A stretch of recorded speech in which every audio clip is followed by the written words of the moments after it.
నచ్చిందా? ఇంకేం కావాలి? ఇది ఎలా ఉంది? ఇదిగో. ఏది కావాలి బుజ్జి గారు? ఏది కావాలి నాన్న మీకు? ఏది ఇది వద్దా? అదే కావాలా?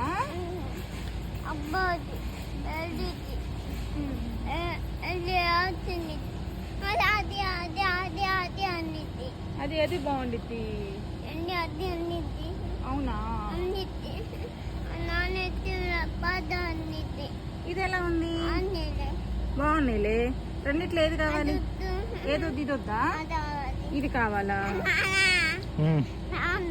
ఏందమ్మా బాగుంది నాన్న. ఏంది అక్కడ పెట్టుకుంటున్నా? నీదా? ఏం చేయాలి ఇప్పుడు మనం దాన్ని?